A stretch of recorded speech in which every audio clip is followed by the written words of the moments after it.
তো মুর্শিদাবাদ জেলার একমাত্র এবং অন্যতম এক প্রকাশনা সংস্থা শিল্পনগরী, তার কর্ণধার কল্যাণ কুমার দাস আছেন।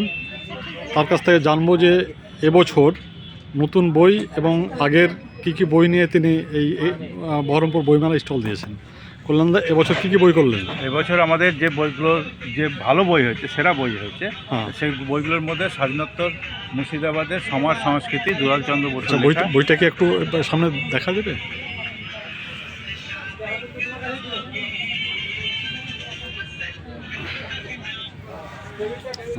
হ্যাঁ বলুন। বইটা এবছর বেরিয়েছে না?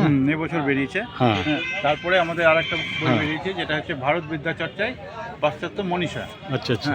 এখানে 8 জন বিদেশি, যেমন উইলিয়াম জোন্স, রেনেল, এইভাবে 8 জন বিদেশি, তারা ভারতীয় বিদ্যা চর্চা যে করেছে তার উপরে বইটা বেরিয়েছে। আচ্ছা আচ্ছা। তারপরে আর একটা বই বেরিয়েছে, বাংলাদেশের থেকে বেরিয়েছিল ক্রান্তদেশীয় অরবিন্দ, সেই বইটার আমরা ইন্ডিয়াতে সংস্করণ করেছি।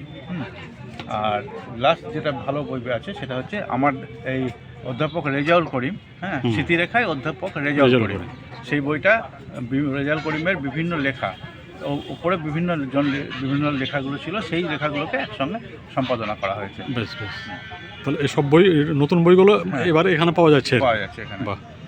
আর পুরনো বইয়ের মধ্যে মুর্শিদাবাদের বনেদি বাড়ি, রাধারানী দেবী, সাবেকি মুর্শিদাবাদ, জঙ্গিপুর নামা, এইসব ভালো ভালো বই আরও বিক্রি। বেশ।